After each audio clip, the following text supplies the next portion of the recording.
Okay, welcome आप सभी का। देखिए, हमारा जो लास्ट क्लास चल रहा था वहाँ हम इकोलॉजिकल और फिजियोलॉजिकल जो कंसिडरेशन था फोटोसिंथेसिस का, उसके बारे में हम डिस्कशन कर रहे थे और आज हम उसी में आगे बढ़ेंगे। तो सबसे पहले हमें डिस्कस करना है कि पर्टिकुलर जो लाइट है, क्योंकि आपने देखा था कि एक तो है कार्बन डाइऑक्साइड और दूसरा था लाइट। तो दीज आर द फैक्टर्स जो फोटोसिंथेसिस का जो ओवरऑल प्रोसेस है उसको प्रभावित करते हैं। तो हम ये भी हमने देखा था कि जो एक बार में कितने फैक्टर फोटोसिंथेसिस को प्रभावित कर सकते हैं। तो जो हाइपोथेटिकल कॉन्सेप्ट थी वो भी हमने देखी कि एट ए टाइम एक बार में एक ही फैक्टर जो कि लिमिटिंग फैक्टर के रूप में काम करता है वो प्रभाव डालता है, और उसके इम्पैक्ट को देखने के लिए हम बाकी सारे जो फैक्टर्स हमको कांस्टेंट करते हैं, तो किसी एक फैक्टर का रिस्पॉन्स क्या आ रहा है उसको हम कैलकुलेट कर सकते हैं, उसका रिस्पॉन्स है वो ऑब्जर्व किया जा सकता है। तो अभी हम बात करेंगे कि जो लाइट है वो किस प्रकार से प्रभावित करती है। कि लाइट के जो रिस्पॉन्स है, लाइट रिस्पॉन्स को हम एक कारक के रूप में समझेंगे, जहां हमें पता चलेगा कि जो फोटोसिंथेसिस है वो लाइट के ऊपर किस प्रकार से डिपेंड करता है। लाइट फोटोसिंथेसिस को कैसे प्रभावित करती है तो हम डिस्कस करेंगे। देखिए, अगर हम इसकी बात करें कि मेजरिंग CO2 फिक्सेशन, इसका मतलब फोटोसिंथेसिस है कि कितना CO2 फिक्स हुआ in intact leaves at increasing photon flux. कि आपने जो लाइट है, फोटोन फ्लक्स का मतलब क्या है कि जो लाइट है, लाइट को आपने बढ़ाया, इंक्रीज किया, यानी कि पहले कम थी, बाद में आपने फोटोन फ्लक्स है वो बढ़ाया। तो हम पता लगाएंगे कि CO2 पहले कितना फिक्स हो रहा था, बाद में कितना फिक्स हुआ, तो हमारे पास इसका बिहेवियर था वो रिस्पॉन्स के रूप में आ जाएगा। तो हम एक लाइट रिस्पॉन्स का कार्य है वो ऑब्जर्व कर सकते हैं कि लाइट को हम फोटोन फ्लक्स के एंगल से, पहले फोटोन फ्लक्स कम था, फिर हमने इंक्रीज किया, इंक्रीज करते जाए। तो उसको हम ले लें एक्स एक्सिस के ऊपर, और CO2 कितना एसिमुलेट हो रखा है या CO2 कितना ऐड हुआ उसको हम वाई एक्सिस पे ले लें। तो इंक्रीजिंग फोटोन फ्लक्स के ऊपर CO2 फिक्सेशन किस प्रकार से प्रभावित होता है वो बिहेवियर हमारे पास एक कारक के रूप में आ जाएगा, जिसको हम लाइट रिस्पॉन्स कारक बोलेंगे। तो लाइट रिस्पॉन्स कारक हम ऑब्जर्व कर सकते हैं अगर हम दो पैरामीटर्स के बीच में से प्लॉटिंग करें, तो ऐसा बिहेवियर हमारे पास आ जाएगा। और इससे हमें फिर इंफॉर्मेशन वो मिलेंगी कि about the photosynthetic properties of leaves. In the dark there is no photosynthetic carbon assimilation. Dark का मतलब फोटोन फ्लक्स जीरो हो जाएगा, एक्स के ऊपर जो वैल्यू होगी दैट विल बी जीरो, क्योंकि जब फोटोन है ही नहीं तो डार्क हो जाए। तो कंप्लीट डार्क होने पे CO2 है वो फिक्स ही नहीं हो रही होती है। And CO2 is given of by the plant because of respiration. तो दो चीजें होती थी कि जब फोटोसिंथेसिस होता है तो जो CO2 है वो ऐड होती है, और प्लांट है वो फोटोसिंथेसिस करें या ना करें, रेस्पिरेशन तो करेंगे ही करेंगे। तो जिस समय पे आपने कहा कि फोटोन फ्लक्स इज जीरो, यानी कि एक्स के ऊपर जब आप जीरो पे होते हैं, यानी कि आप कह रहे हैं कि डार्क है, लाइट नहीं है, तो डार्क होने पे फोटोसिंथेसिस तो बंद हो जाएगा, लेकिन रेस्पिरेशन तो कंटिन्यू ही रहता है। तो रेस्पिरेशन कंटिन्यू रहेगा तो जो वैल्यू थी, जो CO2 एसिमुलेट होना था, जुड़ने को अगर हम प्लस में दिखाएंगे तो ये तो CO2 रिलीज हो रही है, तो वैल्यू है वो बिल्कुल रिवर्स आएगी, यानी कि नेगेटिव में जाएगी। कार्बन जुड़ने की बजाय कार्बन कम हो रहा है CO2 के रूप में, ऐसा रिस्पॉन्स भी आएगा। तो इसको हम यहाँ से समझ सकते हैं। तो एक्चुअल में जो बेसिक है कि आपका जो पेपर के रिगार्डिंग और CSIR के रिगार्डिंग जो हमारी अंडरस्टैंडिंग बिल्कुल इसी प्रकार की है। देखिए, this is the x axis. यहाँ हम बात कर रहे हैं एब्जॉर्ब लाइट, यानी कि जो फोटोन फ्लक्स है उसको हमने ले लिया। फोटोन फ्लक्स जो कि इंटैक्ट लीव्स को हम दे रहे हैं वो हमने एक्स एक्सिस पे ले लिया। और CO2 कितनी एसिमुलेट हो रखी है, CO2 कितनी एसिमुलेट हुई है, ऐड कितनी हुई है, उसको हम ले रहे हैं वाई एक्सिस के ऊपर। ओके, और देखिए इसमें वन थिंग अगर हम देखें तो this is the line of zero कि यहाँ पे कोई भी CO2 है वो ना तो ऐड हो रही है और ना रिमूव हो रही है, right. This one is a point जहाँ पे ये डैश लाइन दिखा रखी है।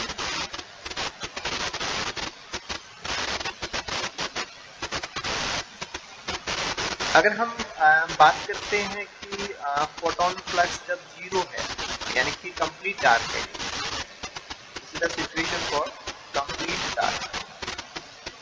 जब कंप्लीट डार्क है तो फोटोसिंथेसिस तो हो नहीं रहा है, जो CO2 का एडिशन होना चाहिए वो तो स्टॉप हो रहा है, और रेस्पिरेशन चालू है तो जो CO2 का माइनस है वो चालू है। दिस इज अबाउट फोटोसिंथेसिस, वो बंद है और रेस्पिरेशन है वो चालू है। तो रेस्पिरेशन के कंटिन्यू होने की वजह से जब हम कंप्लीट डार्क की सिचुएशन, हेलो, जब हम कंप्लीट डार्क में होते हैं तो CO2 का जो एसिमुलेशन को आप सिंपल एडिशन मान सकते हैं कि CO2 जुड़ रही है क्या। तो जब जीरो पे होते हैं तब तो कह रहे हैं कि ना तो जुड़ रही है ना निकल रही है, वो तो जीरो का मैच होगा। लेकिन अभी तो वैल्यू है वो -5 हमने यहाँ पे ले रखी है, यानी कि बिलो जीरो है। तो CO2 फिक्स नहीं हो रही है, जुड़ नहीं हो रही है, CO2 तो कम हो रही है, ठीक है। तो this point indicates about the dark respiration. तो डार्क के अंदर जब आपने फोटोन प्लस जीरो कर रखा है, कंप्लीट डार्कनेस सिचुएशन है, तो at that time plants respiration को कंटिन्यू करते हैं, फोटोसिंथेसिस में बंद हो रखा होता है, तो CO2 का एडिशन तो होता नहीं है।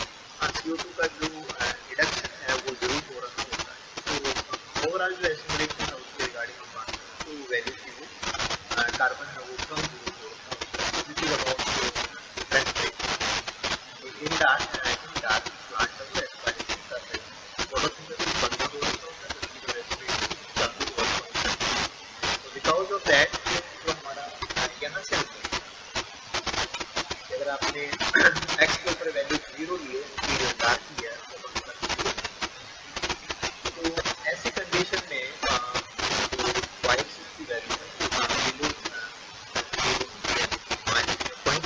डिपेंड करता है कि जो आपने ली है वो रेस्पिरेशन उसमें किस लेवल पे चल रहा है। रेस्पिरेशन ज़्यादा है तो माइनस से ज़्यादा भी हो सकती है, रेस्पिरेशन अगर कम चल रहा है तो -5 से थोड़ी बड़ी है। डिपेंड करता है कि जो ब्रेन टिश्यू ले रहे हैं वो पोलियस पार्ट ले रहे हैं, वो रेस्पिरेशन अगर ज़्यादा छोटी हो जाएगी तो कम कर रहा है, जीरो के तक क्लोज हो जाएगी, लेकिन जीरो से नीचे होगा बिकॉज रेस्पिरेशन है वो चालू होगा, चाहे हो रहा हो। ये पॉइंट तो आपका पहला ही हो गया। इसके बाद में देखिए हम क्या कर रहे हैं कि हम फ्लक्स को बढ़ाते जा रहे हैं। यहाँ पे 200 माइक्रोमोल पर मीटर स्क्वायर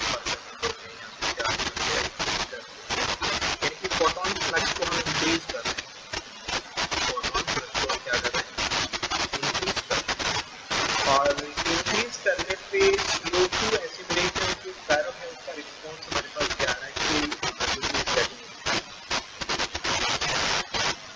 तो पहले ये था कि CO2 था वो लॉस हो रहा था और गेन होना बंद था, लेकिन जैसे ही हम थोड़ी सी भी लाइट देंगे तो प्लांट फोटोसिंथेसिस चालू करेंगे, फोटोसिंथेसिस चालू होगा तो डेफिनेटली उसका जो नाइट रिएक्शन है वो होगा, उसके सब्सिक्वेंटली जब ATP एंड NADPH बनेंगे तो डार्क रिएक्शन चालू हो जाएगा, तो कार्बन जुड़ना चालू हो जाएगा।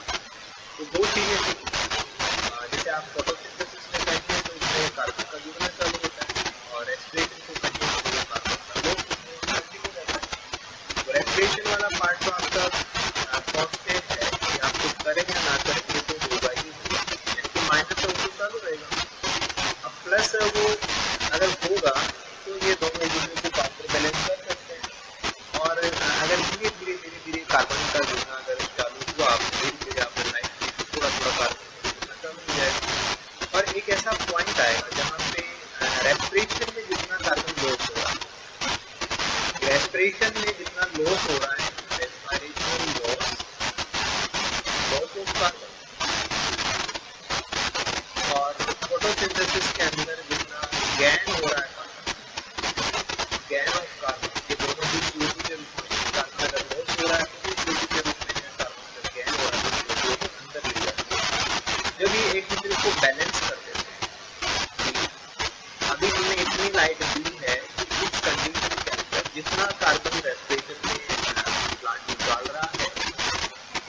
कार्बन फोटोसिंथेसिस में वो जो भी वहाँ होता है, तो ओवरऑल जो इसका बैलेंस आएगा, अल्टीमेटली इसका हम नेट रिजल्ट देखेंगे। तो net change in carbon concentration, net change in CO2 concentration, ये क्या होगा, क्योंकि दोनों ने एक दूसरे को बैलेंस कर दिया था, तो इक्विलिब्रियम कंडीशन आ गई है कि photosynthetic carbon assimilation and respiratory carbon loss they are counter balancing. और कब काउंटर बैलेंस हो रहे हैं, जब हम इनको इतनी लाइट दे रहे हैं। जब आप इस पॉइंट से एक्स एक्सिस की तरफ जाएंगे तो यहाँ पे ये वैल्यू आएगी कि अगर आप इतने फोटोन फ्लक्स इनको दें तो this is a dim light, ये आपने हल्की सी लाइट यहाँ पे दी है, तो उस कंडीशन के ऊपर the point is zero. Carbon assimilation हमें लग रहा है कि जैसे हो ही नहीं रहा है, जितना कार्बन पहले था उतना ही अब है, लेकिन एक्चुअल क्या था, एक्चुअल ये था कि both of the reactions are counter balancing, कि one is the addition of carbon and second is the gain of carbon. तो बोथ रेट्स आर सिमिलर, कि जितना कार्बन गेन हो रहा है उतना ही लॉस हो रहा है। तो ओवरऑल वाई एक्सिस के ऊपर हमारी वैल्यू है वो ना तो नीचे जा सकती है ना ऊपर जा सकती है, तो we are at a constant value, and this is दोनों की वैल्यू बराबर है, तो this will take as zero. ठीक है, इसको हम बोलेंगे लाइट कंपनसेशन पॉइंट। आपको ध्यान देना है, आपको ध्यान सिर्फ इस बात का देना है कि ये जीरो क्यों हुआ। सीधी सी बात थी, पहले ये माइनस में था, पहले वैल्यू माइनस में थी, अब वैल्यू माइनस से कहाँ चली गई है, जीरो पे चली गई है। ठीक है, और उसके बाद में कहाँ चली जाएगी, यहाँ पे आप जाएंगे तो ये प्लस में आ जाएगी। तो जीरो से कहाँ जा रही है वैल्यू हमारी, CO2 एसिमिलेशन प्लस पे चली जाएगी। This is for CO2 assimilation. कि वाई एक्सिस की हम बात कर रहे हैं, तो वाई एक्सिस के ऊपर हमारी वैल्यू को माइनस से जीरो पे कौन लेके आ रहा है, जब हम एक्स के ऊपर क्या कर रहे हैं, फोटोन फ्लक्स को बढ़ा रहे हैं। तो हमने लाइट दी और लाइट दी और लाइट दी, तो फिर हमारे पास एक पॉइंट आ गया कि हम इतनी लाइट दे चुके इसको कि इतने फोटोन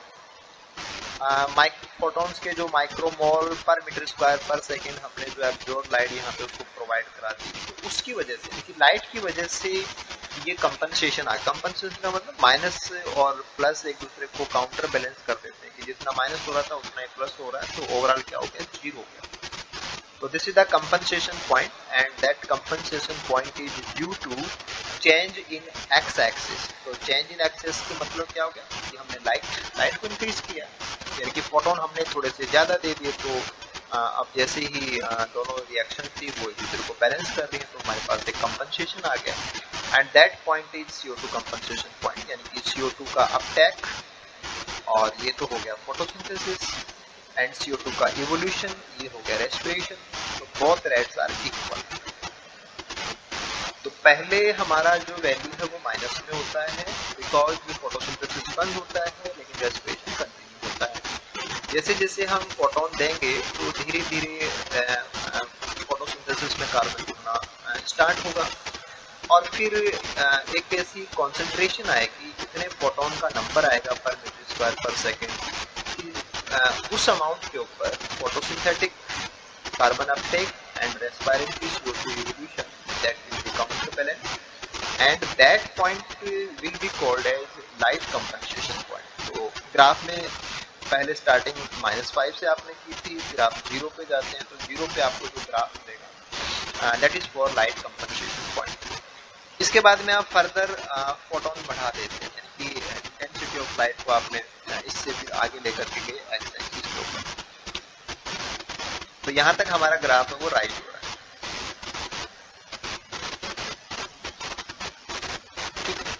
यानी कि जैसे जैसे हमने फोटोन फ्लक्स को बढ़ाया, वैसे वैसे अब रेस्पिरेशन है वो तो जितना था उतना ही रहेगा, लेकिन फोटोसिंथेसिस तेज हो गया है, तो कार्बन का जुड़ना ज्यादा हो गया, रेस्पिरेशन लॉस तो उतना हमेशा ही चलता है क्योंकि वो तो कांस्टेंट है।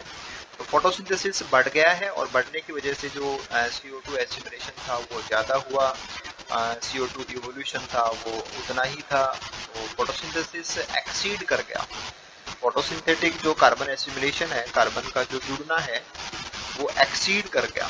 किसको एक्सीड कर गया, CO2 का जो लॉस होता है रेस्पिरेशन। तो रेस्पिरेशनल वैल्यू तो उतनी ही रहेंगी चाहे फोटोसिंथेसिस हो या ना हो, लेकिन अगर फोटोसिंथेसिस बढ़ने लग जाएगा तो एडिशन बढ़ने लग जाएगा। तो हाँ, जो माइनस में होना था वो तो उतना ही था, लेकिन प्लस वाला अगर धीरे धीरे बढ़ता जा रहा है तो हमारा जो ओवरऑल रिजल्ट है वो क्या आएगा कि ग्राफ हमारा राइज करेगा।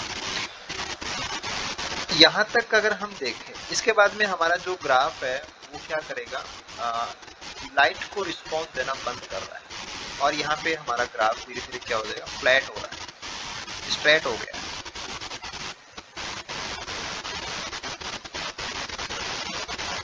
यहाँ पे इसने एक बहुत शानदार रिस्पॉन्स दिया था कि जैसे ही लाइट बढ़ाई वैसे ही ग्राफ वाई एक्सिस के ऊपर चला गया। तो ग्राफ का ये भाग 0 से लेकर के और जहां तक ये फ्लैट होना चालू होता है उस भाग को हम बोलेंगे लाइट लिमिटेड, क्योंकि यहाँ इसने लाइट को रिस्पॉन्स दिया है। ग्राफ का ये भाग लाइट के प्रति हाईली सेंसिटिव है, लाइट को बहुत अच्छा रिस्पॉन्स उसने दिया। तो this is sensitive for light.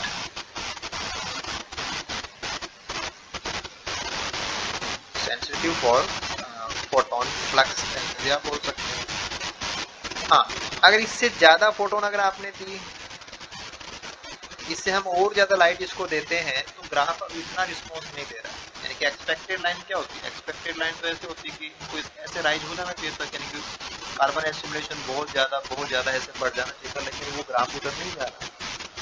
Graph क्या हो गया, स्ट्रेट लाइन में कन्वर्ट हो गया। यानी कि ऐसे यहाँ पे था कि CO2 का एडिशन हो रहा था, अब CO2 का एडिशन होना क्या हो गया, बंद हो गया। यानी कि CO2 और ज्यादा ऐड नहीं हो सकती। तो ग्राफ एक सैचुरेशन दे रहा है, दिस इज सैचुरेशन।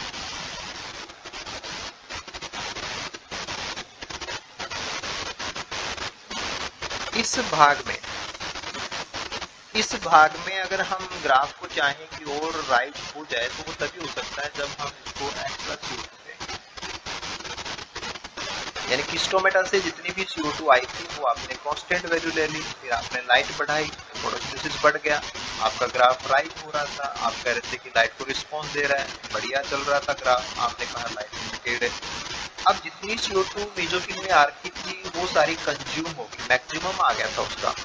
अब अगर और ज्यादा राइज चाहते हो तो और ज्यादा आप फोटोन फ्लक्स भी दें और एक्स्ट्रा CO2 वहां पे दें। तो ग्राफ का ये भाग अब लाइट को तो रिस्पॉन्स देगा नहीं, लाइट के प्रति क्या हो गया, सैचुरेट हो गया, सैचुरेशन फॉर लाइट आ गया।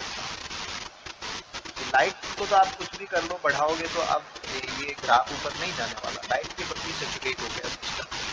अब इसका सैचुरेशन है उसके बियॉन्ड, लाइट वाले सैचुरेशन से बियॉन्ड भी अगर इसमें हम चाहते हैं कि CO2 जुड़े तो आपको एक्स्ट्रा CO2 में देनी पड़ेगी। ग्राफ का ये भाग अब CO2 की कॉन्सेंट्रेशन को रिस्पॉन्स देने लग जाएगा। कहने की बात ये थी कि आपके पास एक कांस्टेंट CO2 ले ली, आपने एक कांस्टेंट सिस्टम ले लिया, आपने लाइट को 0 रखा, कुछ नहीं हो रहा था, आपने कहा रेस्पिरेशन हो रहा था, कार्बन ही गिर रहा था। जैसे ही आपने लाइट चालू की, फोटोसिंथेसिस चालू की, ग्राफ माइनस से 0 की तरफ जा रहा था और फिर आपने कहा कि इतनी लाइट हम दे रहे हैं कि अब फोटोसिंथेसिस और रेस्पिरेशन दोनों में जो कार्बन का लोड है बराबर हो गया। हमने कहा कि लाइट का बढ़ता है। अब इसके बाद में और लाइट दे रहे हैं तो मेसोफिल में जो और CO2 पड़ी थी वो और कंज्यूम हो जाएगी। तो वाई एक्सिस के ऊपर ग्राफ हमारा लाइट लिमिटेड या लाइट राइज वाला रिस्पॉन्स देगा। अब जैसे आपने कहा कि हमारा ग्राफ है वो अब और ऊपर नहीं जा रहा, वो फ्लैट हो गया। इसका मतलब लाइट अगर हम इससे ज्यादा भी देंगे तो अब उसको कोई फर्क नहीं पड़ने वाला। तो इस समय पे जो सिस्टम था उसमें जितनी भी CO2 थी वो सारी CO2 कंज्यूम हो गई है और सारी CO2 को कंज्यूम कराने की जितनी लाइट चाहिए वो लाइट वहां तक दे चुके। अब और ज्यादा लाइट देंगे तो CO2 वहां पे है नहीं, तो CO2 फिक्स होगी कहाँ से, CO2 फिक्स ही नहीं होगी तो वाई के ऊपर लाइन हमारी ग्राफ की लाइन कैसे जाएगी। तो अगर हम इसको चाहते हैं कि स्ट्रेट लाइन है वो इसकी तरफ जाए, जो एक्स्ट्रापोलेटेड लाइन है इसकी तरफ जाए, तो क्या करना पड़ेगा, आपको यहाँ पे CO2 ऐड करनी पड़ेगी। यानी कि जितनी CO2 थी वो सारी कंज्यूम हो रही है और जितनी लाइट उसको चाहिए थी वो सारी आप दे चुके हैं। तो अब अकेली लाइट से तो फोटोसिंथेसिस होना नहीं, अब आपको एक्स्ट्रा CO2 देनी पड़ेगी। तो ग्राफ का ये भाग जहाँ वो लाइट लिमिटेड नहीं है वहाँ पे वो क्या देता है, वो CO2 लिमिटेड बिहेवियर देता है। यानी कि कि पहले लाइट के प्रति सेंसिटिव था और बाद में वो CO2 के प्रति सेंसिटिव हो जाएगा। समझ सकते हैं बात को?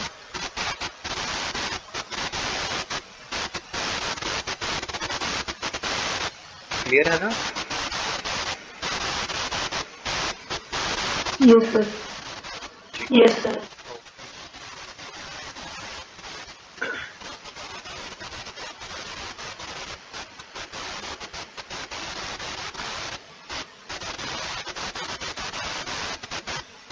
बाकी सारी बातें तो यहाँ पे डिस्कशन में आ गई, कोई इशू नहीं। यहाँ पे आप एक छोटी सी बात और ऐड कर सकते हैं। देखिए यहाँ पे दो लाइनें हैं। ये जो पर्पल कलर से दे रखी है ये तो है सन प्लांट के लिए। सन प्लांट का मतलब जो ओपन सनलाइट में ग्रो करते हैं, और ये है सैड प्लांट जो सैड में ग्रो करता है। इसका मतलब पहली बात तो आपको दिमाग में ये रखनी है कि ये जो आपने एट्रीप्लेक्स लिया है, एट्रीप्लेक्स एक ग्रास का नाम है, और ये ओपन सनलाइट को पसंद करता है, यानी कि ये अडेप्ट है ना, ये यहाँ पे पाया जाता है। इसका मतलब ये होगा कि ये यहाँ के लिए अडेप्ट है, ओपन सनलाइट के लिए अडेप्ट है, यानी कि ज्यादा फोटोन को कंज्यूम करेगा, यानी कि ज्यादा लाइट के प्रति ये अडेप्ट हो रखा है। और यहाँ देखेंगे तो ये डिम लाइट के लिए अडेप्ट है, अडेप्ट होता है। तो अडेप्ट तो दोनों ही है, एक हाई लाइट इंटेंसिटी यानी कि ओपन सनलाइट के लिए अडेप्ट है, और दूसरा लाइट जो लो लाइट इंटेंसिटी यानी कि जो सैंडी हैबिटेट है उसके लिए अडेप्ट है। तो ऐसे प्लांट जो ओपन सनलाइट के लिए अडेप्ट है, उनका जो सेचुरेशन है, लेकिन इनका सेचुरेशन कहाँ आ रहा है? जैसे ग्राफ की फ्लैटनिंग की हम बात करें तो इसका ग्राफ फ्लैट हो रहा है यहाँ इस पॉइंट से, और इस पॉइंट से हम अगर एक्स एक्सिस के ऊपर नीचे जाते हैं तो ये फोटोन नंबर आ जाएगा। अगर हम सैड प्लांट की तरफ जाएंगे तो उसके लिए हमारा ग्राफ है वो यही फ्लैट हो रहा है।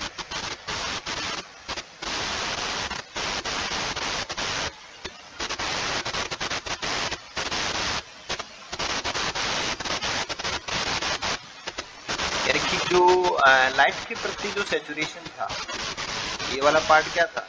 ये लाइट लिमिटेड था। तो लाइट लिमिटेड भाग इनमें शॉर्ट है, इनमें लार्ज है। अब ऐसे भी कह सकते हैं कि जो ओपन सनलाइट पे जो पौधे ग्रो करते हैं उनका सेचुरेशन, लाइट का जो सेचुरेशन है वो पॉइंट हाई फोटोन इंटेंसिटी पे आएगा, और जो सैड को पसंद करने वाले हैं उनका जल्दी ही आ जाएगा लाइट। तो ये था कि लाइट रिस्पॉन्स कर वो photosynthetically carbon fixation in sun and shade plant. Typically shade plants have a low light compensation point. ये वाली बात है, सैड प्लांट्स से उनका लाइट कंपनसेशन पॉइंट है वो जल्दी आ जाता है, and have lower maximal photosynthetic rate, और वो उसका मैक्सिमम भी क्या होता है? छोटा ही होता है। इतना ये यहाँ पे जाके फ्लैट हो रहा है तो इतना डिफरेंस है CO2 एसिमिलेशन y एक्सिस के ऊपर। CO2 जो ऐड होगी उसमें इतना डिफरेंस है y एक्सिस के ऊपर देखेंगे तो हमें। तो सैड प्लांट है वो कम CO2 जोड़ पाते हैं और उनका सेचुरेशन भी जल्दी ही आ जाता है, और जो ओपन सनलाइट के प्लांट्स हैं वो ज्यादा CO2 जोड़ते हैं और वो उनका जो लाइट के प्रति जो कंपनसेशन पॉइंट है वो हायर भी होता है। तो कंपैरिजन है दोनों प्लांट्स का, एक सैड के अडप्टेड है तो उनके लिए वैल्यूज होगी, और ओपन सनलाइट और सन के लिए अडप्टेड है उनके लिए वैल्यूज बड़ी है। ठीक है ना?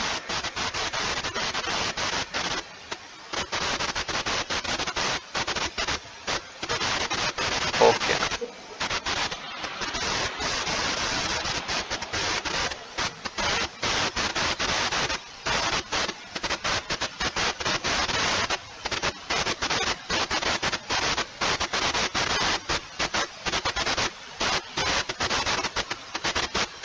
उसके बाद में जैसे ही लाइट के प्रति सेचुरेट होता है फिर वो CO2 के प्रति लिमिटेड हो जाता है। ये बातें हमने देखी।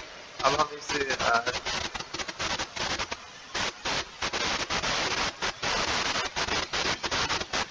वाले ग्राफ को डिस्कस करना चाहें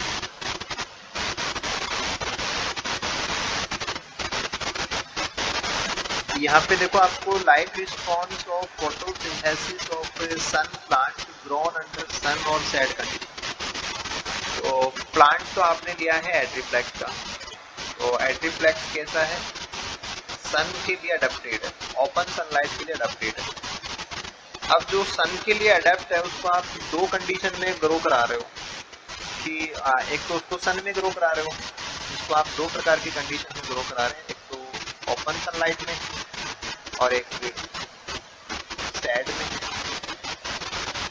तो जो प्लांट अडेप्ट ही ओपन सनलाइट के लिए है, अगर हम उसको ओपन सनलाइट में ही ग्रो करने के लिए कंडीशन देंगे तो वहां उसका मैक्सिमम आएगा। तो ये उसका मैक्सिमम इसीलिए आ रहा है। और अगर आपने उसी पौधे को सैड में रखा तो वहां पे वो क्या करेगा, उतनी लाइट, क्योंकि वो अडेप्ट तो वो ज्यादा CO2 जोड़ने के लिए है, लेकिन वो ज्यादा CO2 जोड़ने के लिए ज्यादा फोटोन भी तो मांगेगा, और ज्यादा फोटोन मांगेगा तो वो ज्यादा फोटोन सैड में है ही नहीं। तो प्लांट तो वाई एक्सिस के ऊपर ज्यादा ये वाली लाइन थी, ये वाली लाइन इस ब्लू लाइन के बराबर ही हो जाती, लेकिन कब होती, जब आप उसको क्या देते, मैक्सिमम फोटोन प्रोवाइड कराते। तो सैड में लाइट नहीं है ना, सैड में अंधेरा हो गया कि फोटोन फ्लक्स क्या है, डिम लाइट है यहाँ पे। तो डिम लाइट होने से फोटोन फ्लक्स कम रह गया, और फोटोन फ्लक्स चाहिए थे उसको ज्यादा। तो इट मीन्स क्या हुआ कि जैसे आपने सन वाले प्लांट को सैड में रखा तो उसका मैक्सिमम अब आएगा ही नहीं, मैक्सिमम से पहले ही लाइट है वो कम पड़ गई उसके लिए, यानी कि वो जितना मैक्सिमम वाई एक्सिस के ऊपर ग्राफ उसका राइज हो सकता था उससे पहले ही उसका सैचुरेशन आ जाएगा। यानी कि अगर हम इसको और ज्यादा लाइट दें, और ज्यादा अगर हम इसको लाइट दें तो इसका ग्राफ वो क्या हो सकता है, राइज हो सकता है। The upper curve represent Atriflex leaf grown at an irradiance 10 times higher than the lower curve। अगर आपने यहाँ पे देखो कि जो वैल्यू रखी है दिस इज 92 माइक्रोमोल पर मीटर स्क्वायर पर सेकंड, और यहाँ पे इसका 10 गुना लाइट थी, आपने फोटोन फ्लक्स 10 गुना है into 10। So in the leaf grown at the lower light levels, photosynthesis saturation is substantially lower irradiation, indicating that the photosynthetic properties of a leaf depend on its growing condition। तो आपने उसको sad में रखा तो उसका saturation है वो जल्दी आ गया। तो डिपेंड कर रहा है कि आप उस प्लांट को अगर सैड में रख रहे हो तो वहाँ पे जो कंडीशन है, जो फोटोन फ्लक्स है वो मैक्सिमम वहाँ यूटिलाइज हो ही नहीं पाएगा, तो सैचुरेशन उसका जल्दी आ जाएगा।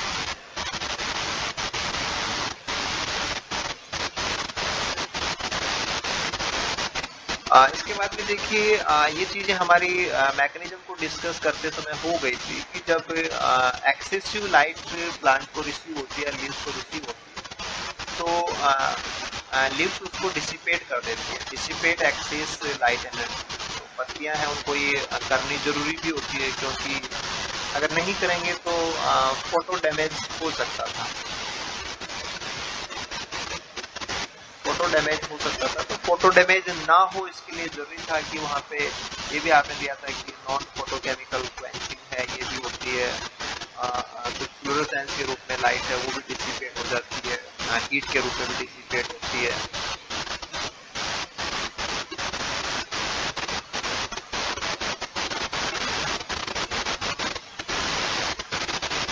देन आफ्टर आपने जेंथोफिल का भी लिया था।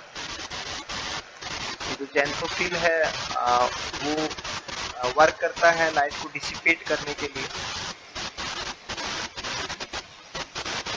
तो अभी हमने देखा था कि वायलोजेंथिन, एंथेराजेंथिन, जियाजेंथिन का जो कन्वर्जन था वो वर्क कर रहा था। ये एक्सेसिव लाइट को डिसिपेट करने के लिए ये जेंथोफिल से ये काम करते हैं।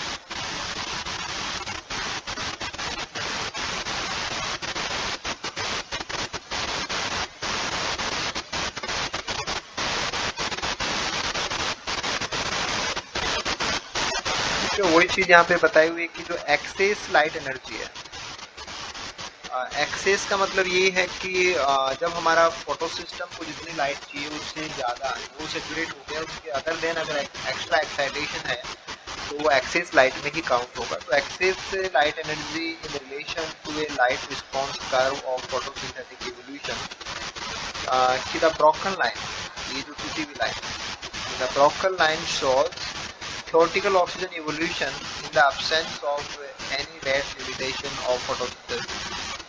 ये absorbed light है और ये कितना फोटोसिंथेसिस हो रहा है, तो कितनी ऑक्सीजन इवोल्व हो रही है, इसके हिसाब से था।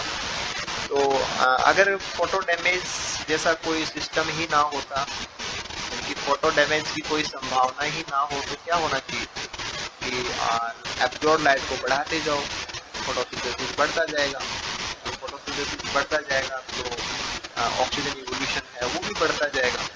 तो ये होता नहीं है, ये जो थियोरेटिकल लाइन है ये होती नहीं है, क्योंकि हमें पता है कि जैसे जैसे हम एब्जॉर्ब लाइट को बढ़ाएंगे तो सेचुरेशन आ जाएगा, हमारा जो सिस्टम है वो सेचुरेट हो जाएगा। उसके बाद में एक्स्ट्रा लाइट को सिस्टम एब्जॉर्ब नहीं कर सकता, तो उससे एक्स्ट्रा एक्साइटेशन पूरी तो हमने डिसिपेट कराया था। तो जो एक्स्ट्रा है वो एनर्जी सिस्टम काम में नहीं रह सकता, तो वो डिसिपेट करता है। सिस्टम काम में नहीं ले रहा है तो फोटोसिंथेसिस थोड़ी हो रहा है, एक्स्ट्रा फोटोसिंथेसिस तो हो नहीं रहा होता है, वो एनर्जी केवल डिसिपेट होती है, जैसे द एक्सेस लाइट एनर्जी जो डिसिपेट हो जाती है।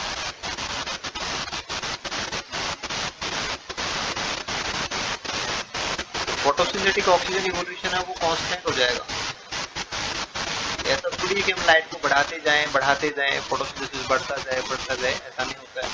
उसका एक सैचुरेशन आ जाएगा कि उससे ज़्यादा फोटोसिंथेसिस नहीं बढ़ सकता। अगर उससे ज़्यादा आपने लाइट दी तो वो एक्सेस लाइट होगी, और उस एक्सेस लाइट को फिर हमें क्वेंच कराना पड़ेगा या डिसिपेट करना पड़ेगा। अगर नहीं किया तो D1 प्रोटीन है वो डैमेज हो जाएगी, जो आपने फोटो डैमेज के रूप में डिस्कस किया था। ठीक है ना?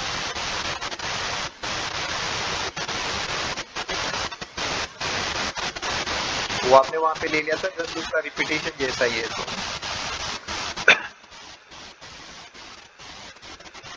ठीक है, यहाँ पे ये डायूर्नल चेंज है कि जो morning, Noon and evening hours. देखिए ये मॉर्निंग की बात हो रही है, ये नून का टाइम है और ये इवनिंग का टाइम है। और ये चेंज किसका है? ज़ैंथोफिल कंटेंट्स का चेंज है। और ज़ैंथोफिल की बात क्या थी कि जो ज़ैंथोफिल्स है उनका रोल हमने देखा था कि role in energy dissipation, energy को डिसिपेट करने में काम आता है। ठीक है, हो क्या रहा था कि जो वायलोजेंथिन है, जो वायलोजेंथिन था वो कन्वर्ट हो रहा था एंथेराजेंथिन के अंदर, और एंथेराजेंथिन कन्वर्ट हो रहा था जियाजेंथिन के अंदर। और ये कन्वर्जन कब होता है? ये फॉरवर्ड कब होता है? जब हाई लाइट कंडीशन होती है।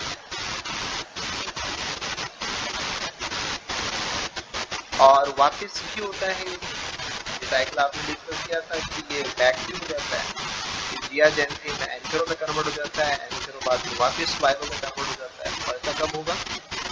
जब लो लाइट कंडीशन। मीन्स जब आप सुबह की बात करेंगे तो सुबह लो लाइट है, तो लो लाइट के अंदर क्या होगा?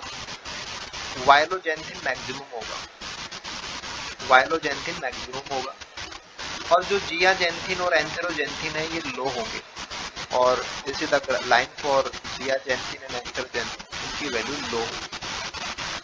जैसे जैसे आप मॉर्निंग से नून की तरफ जाएंगे तो फोटोन फ्लक्स और लाइट की इंटेंसिटी वो बढ़ती जा रही है, तो उसकी वजह से फोटो डैमेज के चांसेस क्रिएट होंगे। और फोटो डैमेज से सिस्टम को बचाने के लिए जो कन्वर्जन था कि वायलो एंथेरो में बने और एंथेरो से बाद में जियाजेंथिन में कन्वर्जन हो, तो ऐसा होने पे जियाजेंथिन बढ़ता जाएगा और वायलोजेंथिन है वो कम होता जाएगा। तो देखिए वायलोजेंथिन है वो कम होता जा रहा है, ये अपने मिनिमम लेवल पे आ गया। और दूसरी साइड में जो जिया और एंथेरोजेंथिन है ये बढ़ते जाएंगे और ये अपनी पीक पे आ गए।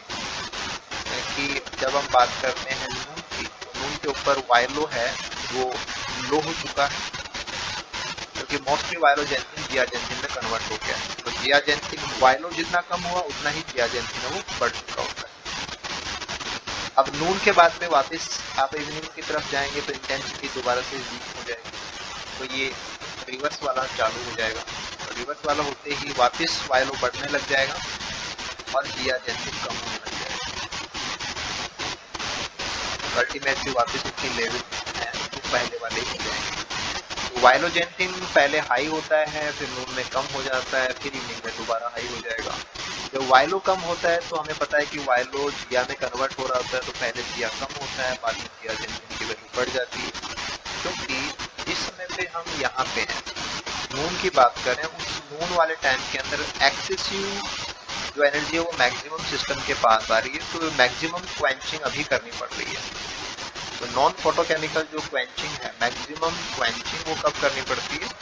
मिड नून के टाइम के ऊपर। और उसके लिए क्या था कि हमारा जो वायलो था वो मोस्टली जियाजेंसिन में कन्वर्ट हो चुका है। ठीक है, तो जेंथोफिल की कॉन्सेंट्रेशन को आप ऐसे दिखा सकते हैं, और जो इरेडियंस जो इंटेंसिव लाइट जो था फोटोसिंथेटिकली एक्टिव रेडिएशन का, कि शुरू के अंदर जो फोटोसिंथेटिक एक्टिव रेडिएशन था वो कम यूटिलाइज हो रही थी क्योंकि रेड कम थी, बाद में भी फोटोन फ्लक्स कम हो जाता है। हाँ, दिन के समय पे ये मैक्सिमम हो रहा होता है और उसके साथ में ही मैक्सिमम प्रोडक्शन भी चल रहा होता है, जिसके लिए हमारा मोस्टली वायलो है वो जिया में कन्वर्ट हो रहा होता है। ठीक है, समझ सकते हैं ना? I think it is clear. Yes, sir. Yes, sir. क्योंकि वो तो हमने डिस्कस कर लिया था कि ये सारा एनर्जी डिसिपेशन के लिए जरूरी होता है।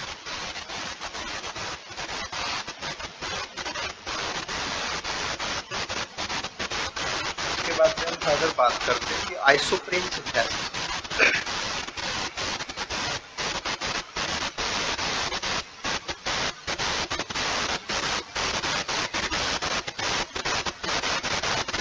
आइसोप्रीन क्या होता है इनका?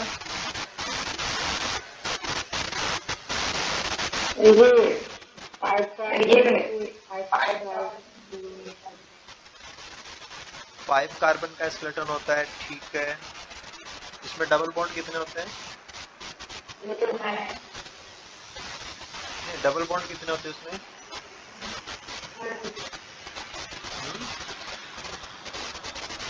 कितने होते हैं?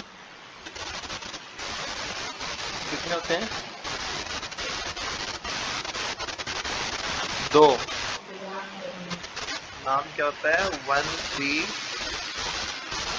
ब्यूटा डाई इन। 1,3 ब्यूटा डाई इन। 2 डबल बॉन्ड होते हैं इसके अंदर। ठीक है, चलो हम बात करते हैं कि जो लीव्स हैं वो हीट से बचने के लिए, कॉफ का मतलब सामना करना होता है कि नून के अंदर जब ज्यादा हीटिंग हो रही होती है क्योंकि सिस्टम सैचुरेट हो चुका होता है और उसके बाद में भी लाइट है वो एक्स्ट्रा में आ रही होती है। हालांकि डिसिपेट करने के लिए सिस्टम था वो भी काम कर रहा होता है, लेकिन वो भी सैचुरेट हो जाएगा। तो एक्स्ट्रा हीटिंग जो हो रही होती है उससे बचाने के लिए पत्तियां हैं वो आइसोप्रीन को सिंथेसाइज करती है। तो with a matter of excess radiation जो मैंने अपन नून की बात कर रहे हैं, तो अभी हमने देखा था कि जो जेंथोफिल साइकिल है वो प्रोटेक्ट कर सकता है again high light condition, but how do chloroplast cope with जो हीट हो रहा था, वहाँ पे जो हीटिंग कंडीशन आ रही थी, high leaf temperature that usually accompany high light. जब लाइट ज्यादा होती है तो टेम्परेचर है वो, जो कि एनर्जी सामने तो आ नहीं रही है, उसको डिसिपेट करना पड़ रहा है, तो वो हीट के रूप में डिसिपेट होती है। तो हीट है वो सिस्टम को गर्म कर देगी, तो पत्तियां वो गर्म हो जाती है। तो isoprene synthesis appears to confer stability of photosynthetic membrane. Photosynthetic membrane है वो हाई टेम्परेचर के ऊपर भी अपनी इंटीग्रिटी बनाए रखे, उसके लिए उसमें आइसोप्रीन है वो बढ़ने लग जाते हैं at high light and temperature condition. तो मैनी प्लांट्स इंक्लूडिंग जैसे कि क्वेरकस है, पॉपुलस है, प्यूरेरिया है, emit gaseous 5 carbon molecule. Emit का मतलब इनमें से रिलीज होगा, रिलीज बनता है आइसोप्रेन और फिर वो उसमें से रिलीज होता है। Such as isoprene, this is the 2-methyl-1,3-butadiene। तो ऑन ए ग्लोबल स्केल, अगर हम पूरे ग्लोब की बात करें, these emissions amount 5 × 10⁻14 gram release to the atmosphere each year. तो ये आइसोप्रीन की बात हो रही है। पूरे ग्लोब के ऊपर साल भर में लगभग 5 × 10⁻14 ग्राम आइसोप्रीन है वो रिलीज होता है। तो these gaseous hydrocarbon are responsible for pine scent, जिसके अंदर अल्फा एंड बीटा पाइकीन होती है ना, in coniferous forest, and can form a blue haze above forest on hot days. तो जब गर्मी के दिन होंगे तो गर्मी के दिनों के अंदर, क्योंकि उसी समय पे तो टेम्परेचर ज़्यादा होगा, तो उस समय पे ये आइसोप्रीन ज़्यादा वहाँ रिलीज होती है और पूरे के पूरे जो फॉरेस्ट हैं उसके ऊपर एक नीले रंग के गैस की जो परत है, हैज लाइक कंडीशन के धुंधला सा जो एटमोस्फेयर होता है ना, वो हो जाता है ब्लू हैज, फाइन सैंड, और जो ब्लू हैज है बिकॉज ऑफ आइसोप्रीन।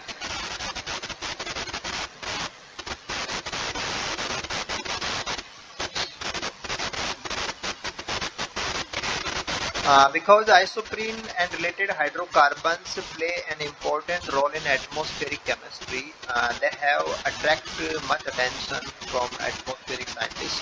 तो आइसोप्रीन जब निकल के बाहर आएगा, emission from leaves can constitute a significant fraction of the carbon assimilated in photosynthesis. जैसे कि हम बात करें कि up to 2% of the carbon fixed by photosynthesis in aspen and oak leaves at 30 degree centigrade is released as isoprene.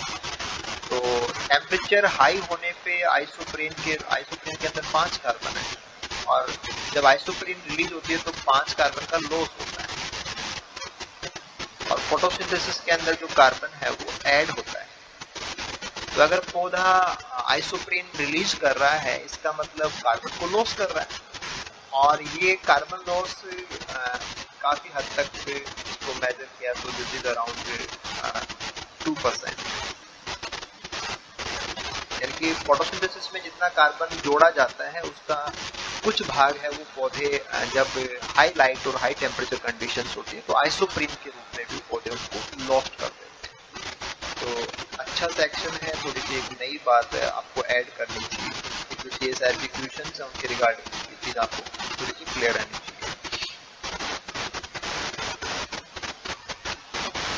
और जो sunny plants हैं, sun leaves synthesize more isoprene than shade leaves, and synthesis is proportional to leaf temperature and water space.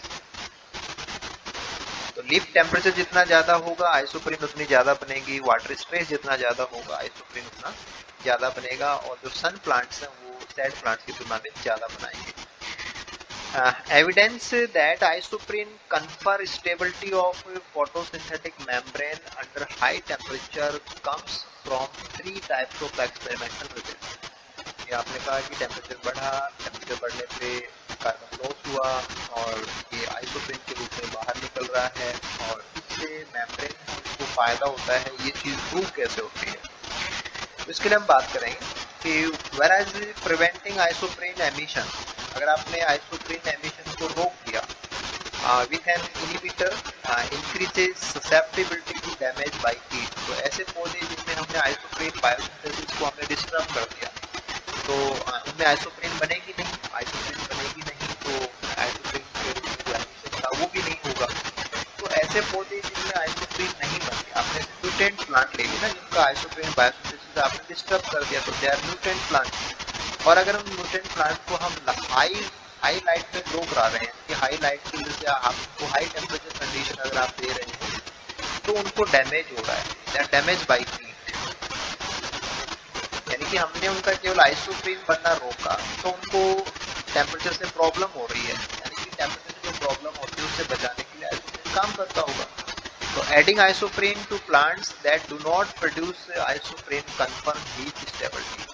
अगर ऐसे plant जिनको उनमें isoprene नहीं बन रहा और उनको हीट दें उनको डैमेज आ रहा था, अगर ऐसे प्लांट में हम आइसोप्रीन को इंट्रोड्यूस कराएं, आइसोप्रीन को हम उनमें डालें, तो एडिंग करते ही उनका जो हीट से जो डैमेज हो रहा था वो रुक जाता है और वो हीट स्टेबल हो जाती है। इसका मतलब अगर आइसोप्रीन नहीं था तो डैमेज हो रहा था, और आइसोप्रीन आपने दे दिया तो उसका डैमेज रुक गया। इसका मतलब है हीट से जो डैमेज होता है उसको रोकने के लिए आइसोप्रीन एक एविडेंस हो गया हमारे पास। ऐसे ही mutant plant unable to emit isoprene are more easily damage by high temperature than are wild type plant. तो जो आइसोप्रीन को रिलीज नहीं कर सकते या उनको लेकर के डिफेक्टिव हैं, तो वो हाई टेम्परेचर के ऊपर ज्यादा आराम से डैमेज होके आते हैं, जबकि जो वाइल्ड टाइप वाले प्लांट हैं उनको हाई टेम्परेचर के ऊपर इतने इजीली डैमेज हम उन्हें ऑब्जर्व नहीं होते हैं। Isoprene is rapidly synthesized enzymatically in response to elevated leaf temperature। ये हम आइसोप्रीन सिंथेसिस हो रहा है या नहीं हो रहा उसको हम जो गैस क्रोमेटोग्राफी टेक्निक्स है उनसे हम एनालाइज कर सकते हैं, और जैसे जैसे हमने लीफ का टेम्परेचर बढ़ाया तो आइसोप्रीन की जो अमाउंट है कि आइसोप्रीन बनना स्टार्ट हो जाता है और आइसोप्रीन के बनने को हम ऑब्जर्व कर सकते हैं।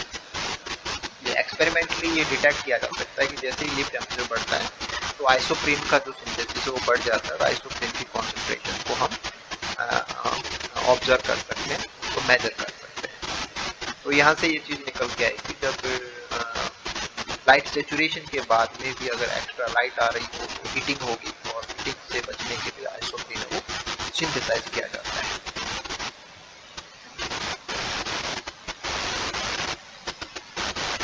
ठीक है, अगर ज़्यादा लाइट सिस्टम को मिल जाती है और उसको एब्जॉर्ब कर लिया जाता है तो absorption of too much light can lead to photo inhibition. तो ये फोटो इनहिबिशन यानी कि जो D1 प्रोटीन का डैमेज था वो सब हमने देखा था पहले, हो गई थी ये बात हमारी।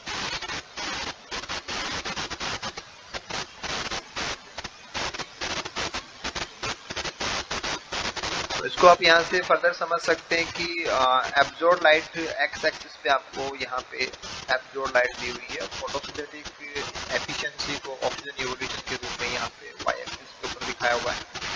तो ऑप्टिमम फोटोसिंथेसिस कहाँ रह जाएगा, जब सिस्टम कंप्लीटली सैचुरेट होकर के मैक्सिमम वर्क कर रहा है, दिस इज ऑप्टिमम फोटोसिंथेसिस। और अगर मॉडरेट एक्सेस लाइट यानी कि हल्की सी लाइट है वो ज्यादा हो रही है तो उससे जो डैमेज है वो स्टार्ट हो गया है, और this is dynamic photo inhibition. Photo damage भी हो रहा है और वो रिपेयर भी हो रहा है, तो डायनेमिक है यानी कि एक दूसरे को काउंटर बैलेंस कर रहे हैं। और अगर एक्सेस हो गया, बहुत ज्यादा हाई एक्सेस लाइट कंडीशन हो जाएगी तो क्रॉनिक फोटो इनहिबिशन हो जाएगा, यानी कि सिस्टम है वो डैमेज हो चुका है, अब वो दोबारा से फोटोसिंथेसिस करे और वाई एक्सिस के ऊपर वैल्यू ऊपर जाए वो नहीं हो सकती।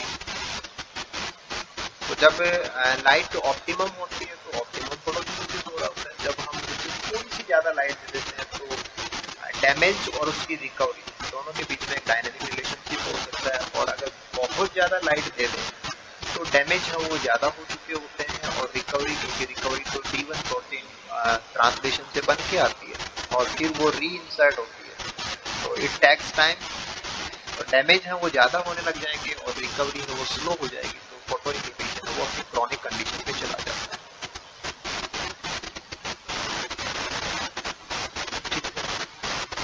तो वो था कि आप डिस्टर्ब कर रहे हो तो एक बार तो डिस्टर्ब करना और उसका सुधार करना वो थोड़ा सा डायनेमिक रह सकता है, फिर ज्यादा ही आप उसको डिस्टर्ब कर रहे हो तो फिर D1 प्रोटीन दोबारा से इंसर्ट होगी, उसको ज्यादा टाइम लग रहा है, वो ट्रांसलेशन से बन करके आना पड़ता है, तो डैमेज में वो क्रॉनिक कंडीशन में जाते हैं, तो इनहिबिशन बहुत ज्यादा होता है।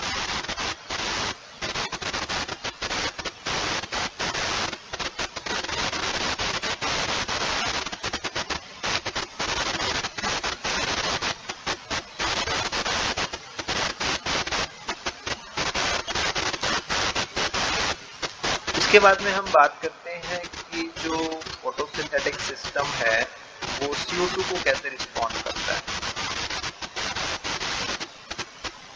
अभी तो हमने लाइट की वजह से देखा था, और अब हम हमारी अटेंशन को टर्न करेंगे how CO2 concentration affect photosynthesis. Light कैसे प्रभावित करती है वो हमने देख लिया। अब दूसरा फैक्टर है वो CO2 कैसे प्रभावित करती है, ये हम देखेंगे। तो CO2 जो है, CO2 diffuses from the atmosphere into leaves. क्या ये लाइन सही है?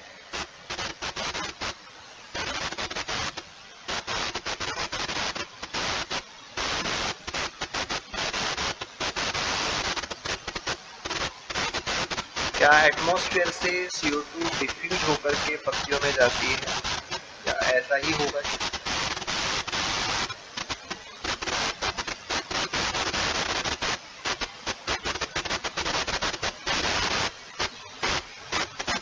हाँ साहिब,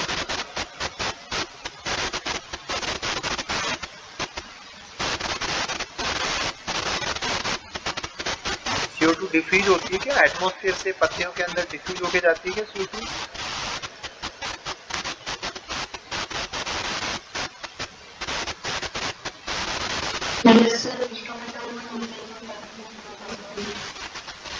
तो इसका मतलब पत्तियों के अंदर CO2 कम होती है और एटमॉस्फेयर में ज्यादा होती है, ऐसा होता है क्या? डिफ्यूजन तो तभी होता है ना जब हायर कॉन्सेंट्रेशन से लोअर पे जाता है मॉलिक्यूल।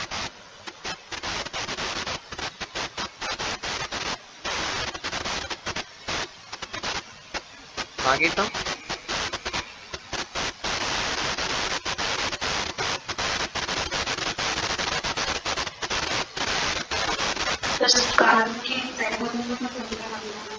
साइक्लिंग।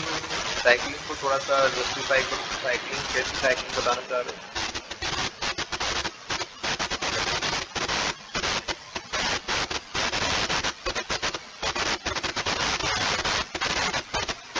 संगीता,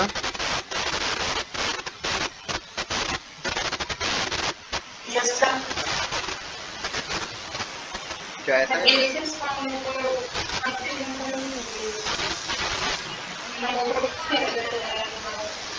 हाँ, ये लाइन अच्छी है, बिल्कुल सही बात। क्या थी कि एटमॉस्फेयर में CO2 होती है, वो स्टोमेटा से अंदर जाएगी, स्टोमेटा से इनसाइड पत्ती के अंदर जा रही है, इनके साथ स्टोमेटल कैविटी, और उसके बाद में मेसोफिल सेल्स में वहां जाएगी, और वहां जो CO2 है उसको यूज कर लिया जाता है, क्योंकि वहां पे C3 साइकिल चल रहा है। तो C3 साइकिल में जितनी भी CO2 आती है वो सारी वहां से हटा दी जाती है। C3 साइकिल के अंदर RuBP क्या कर रहा है, CO2 को बार बार ऐड कर देता है। तो अंदर जो भी CO2 पहुंची वो सारी कहाँ चली जाती है, फिक्स हो जाती है। तो अंदर CO2 की वैल्यू क्या हो जाएगी, 2, और बाहर कैसी है, एटमॉस्फेयर में जो लेवल है वो क्या हो जाएगा, 0 से हाई है। तो जैसे ही स्टोमेटा खुला, CO2 कहाँ जाएगी, जहाँ ज्यादा है वहां से कम की तरफ जाएगी।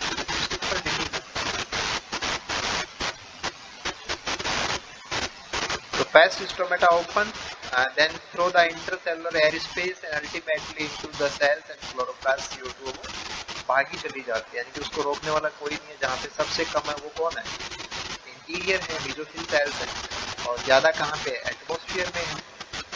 तो जैसे ही स्टोमेटा खुला, फटाफट हमारी जो CO2 वो डिफ्यूज हो जाएगी। In the presence of adequate amounts of light, higher CO2 concentration support higher photosynthetic rate. The reverse is also true, that is low CO2 concentration can limit the amount of photosynthesis. जैसे आपने अभी light के लिए saturation देखा था, वैसे ही saturation CO2 के लिए भी आ सकता है।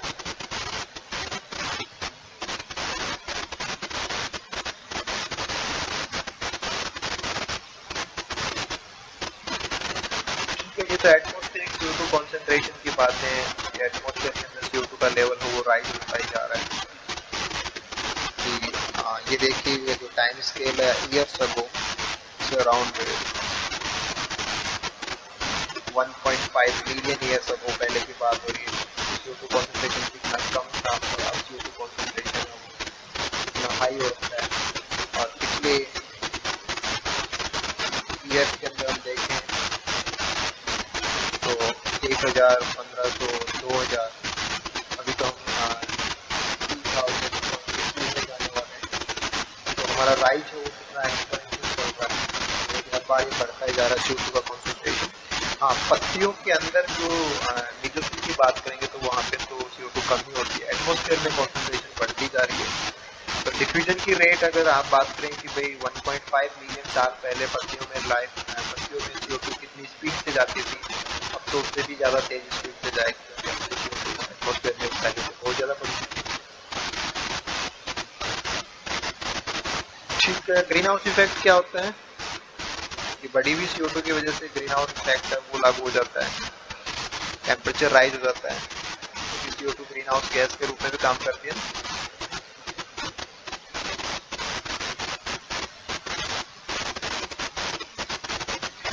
ठीक है, यहाँ पे देखो आपको एनाटॉमिकली बताया गया है कि points of resistance to the diffusion of CO2। Diffusion तो होता है कि एटमॉस्फेयर से वो अंदर जाती है, लेकिन उसके बीच में रुकावट कहाँ कहाँ आ सकती है। ठीक है, तो one is the stomatal pore, सबसे बड़ी रुकावट तो यही दिखा रखी है कि अगर स्टोमेटल पोर खुलेगा तो ही CO2 अंदर जाएगी, वरना नहीं जाएगी। ठीक है, एक दिखा रखी है बाउंड्री लेयर रेजिस्टेंस। देखो स्टोमेटा के जस्ट बाहर जो वाटर वेपर्स हैं उनकी एक लेयर होती है, तो स्टोमेटा के बाहर यहाँ पे नमी रहेगी, तो उस नमी की वजह से जो एक परत बनी हुई है वो परत भी अपने आप में एक रेजिस्टेंट लेयर का काम करती है कि CO2 को अंदर जाने में यहाँ थोड़ी सी दिक्कत हो सकती है। ठीक है, अंदर जाने के बाद में जो इंटरसेलुलर एयर स्पेस है वहाँ इसको दिक्कत हो सकती है, और एक जब सेल के अंदर वो एंटर करे या इंटरसेलुलर स्पेसेस के अंदर जो ये लिक्विड फेज है वो लिक्विड फेज रेजिस्टेंस का काम करता है।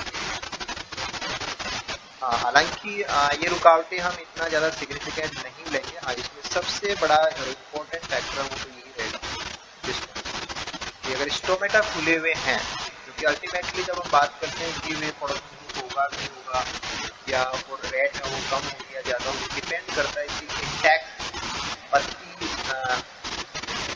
ले पा रही है क्या, CO2 ले पा रही है नहीं ले पा रही, तो वो सबसे बड़ा तो स्टोमेटा की ओपनिंग और क्लोजिंग का ही मैटर होता है। सबसे बड़ा रेजिस्टेंस तो स्टोमेटा का ही हम काउंट करते हैं, उसी के रिगार्डिंग हमारे जो भी सॉल्यूशंस हैं उनसे हमारा वर्किंग रहेगा। बाकी चीज़ें भी होती हैं बट मेनली आप स्टोमेटा को ही मेन जो पॉइंट है अटैक को कंट्रोल करने वाला मेन पॉइंट स्टोमेटा।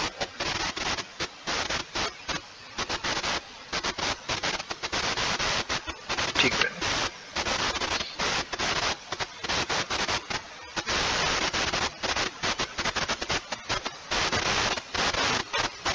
इन चीजों का अब सारी बातें समझ चुके हैं कि diffusion of CO2 to the chloroplast is essential for photosynthesis. क्योंकि क्लोरोप्लास्ट की भी बात करें तो उसको स्ट्रोमा में पहुंचना है, क्योंकि जो स्ट्रोमा वाला पार्ट है वहीं पे जो CC का एंजाइम्स है सारे के सारे डार्क रिएक्शन वाले वो सारे यहीं प्रेजेंट होते हैं।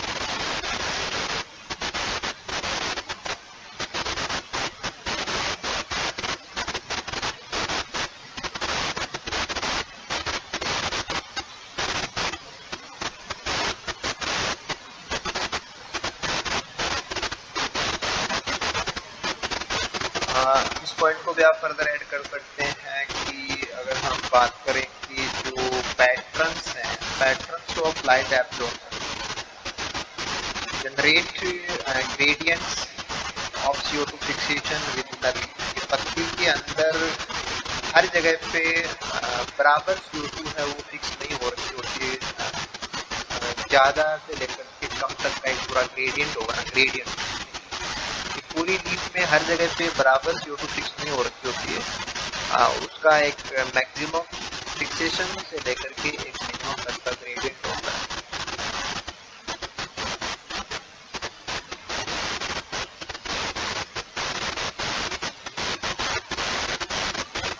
तो कारण यही था कि जो पत्ती की सारी जगह है या सारे इंटरनल पार्ट्स हैं उस एनाटॉमी की वजह से हर जगह पे समान रेडिएशन है वो नहीं है। वी हैव डिस्कस्ड कि how leaf anatomy specialize for capturing light and how it also control the internal diffusion of CO2 but where in the leaf the maximum rate of photosynthesis करता है। पत्ती के अंदर भी फोटोसिंथेसिस है वो highest कहाँ पे होता है? In most leaves light is preferentially absorbed at upper surface, कि सनलाइट की तरफ वही भाग होता है, whereas CO2 enters through the lower surface, क्योंकि स्टोमेटा नीचे होती है, तो लाइट है वो ऊपर की साइड से आती है डॉर्सल सरफेस, और CO2 है वो नीचे से एंटर करने के स्टोमेटा लोअर एपिडर्मिस में प्रेजेंट है। लाइट है वो एक्सियल सरफेस से एंटर कर रही है, और CO2 है वो नीचे, तो CO2 की कॉन्सेंट्रेशन तो नीचे जाता है, लाइट मैक्सिमम ऊपर पहुंच रही है। तो given that light and CO2 enters from opposite side to the leaf, does photosynthesis occurs uniformly? क्या हर जगह पे बराबर होता है? और is there a gradient in photosynthetic occur the leaf? या उसमें पूरा gradient मिलेगा? The photosynthetic properties of the leaf are determined by the following. Profile of light absorption क्या है? मीजोफिल, पूरे मीजोफिल के अंदर लाइट एब्जॉर्प्शन का प्रोफाइल क्या है, तो डिपेंड करेगा। फोटोसिंथेटिक कैपेसिटी क्या है उन टिश्यूज की, और इंटरनल CO2 सप्लाई क्या है। तो जहाँ पे मैक्सिमम CO2 पहुँच रही है और मैक्सिमम वहाँ पे लाइट एब्जॉर्ब हो रही है, वहाँ पे मैक्सिमम फोटोसिंथेसिस होगा, और जहाँ पे CO2 कम पहुँच रही है या लाइट कम एब्जॉर्ब हो पा रही है, वहाँ पे मिनिमम फोटोसिंथेसिस होगा। लेकिन हर जगह पे बराबर अमाउंट या कार्बन एसिमिलेशन नहीं हो रहा होता है। For most leaves, internal CO2 diffusion is rapid. So, limitations on photosynthetic performance with the leaf are imposed by factors other than CO2 supply. तो लगभग मीजोफिल की सभी सेल्स में CO2 है वो तो बराबर रूप से ही वितरित हो जाती है।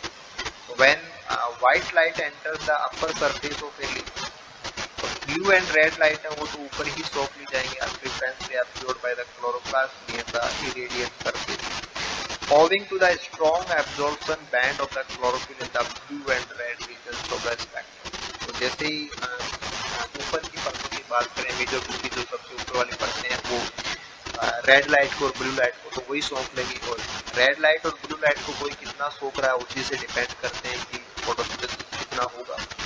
तो नीचे जो लाइट आएगी वो ग्रीन लाइट है। Green light on the other hand penetrate deeper into the leaf, तो ग्रीन लाइट है वो फोटोसिंथेसिस में काम में नहीं आती है। तो फोटोसिंथेसिस में मेनली काम में आने वाली लाइट है वो तो ऊपर ही रह जाती है, और नीचे है वो लाइट कम पहुंच पाती है, और नहीं काम में आने वाली जो ग्रीन लाइट है वो नीचे रह पाती है।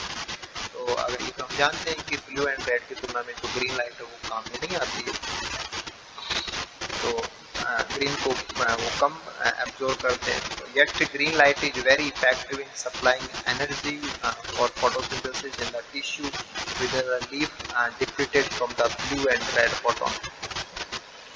So the capacity of a leaf tissue for photosynthetic CO2 assimilation depend on a large extent on its Rubisco content.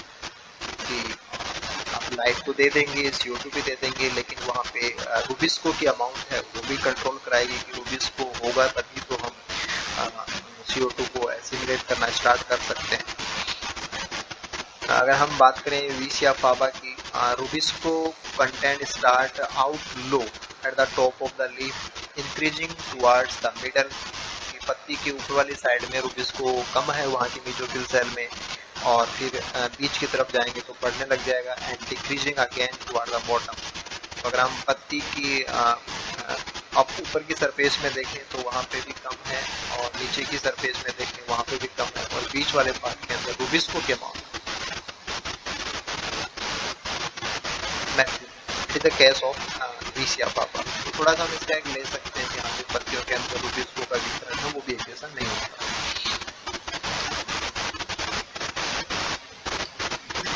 ठीक है, ऐसे ही जैसे अभी हमने लाइट को लेकर के लिमिटेशन देखी थी कि कैसे फोटोसिंथेसिस का वो लिमिट कर गया था, वैसे ही CO2 कैसे लिमिट करती है। CO2 also involve limitation of photosynthesis.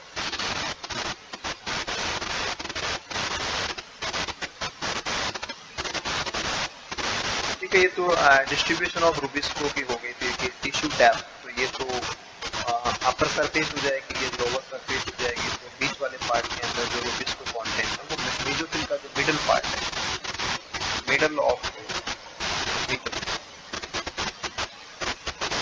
वहाँ पे रूबिस्को कंटेंट है वो मैक्सिमम है।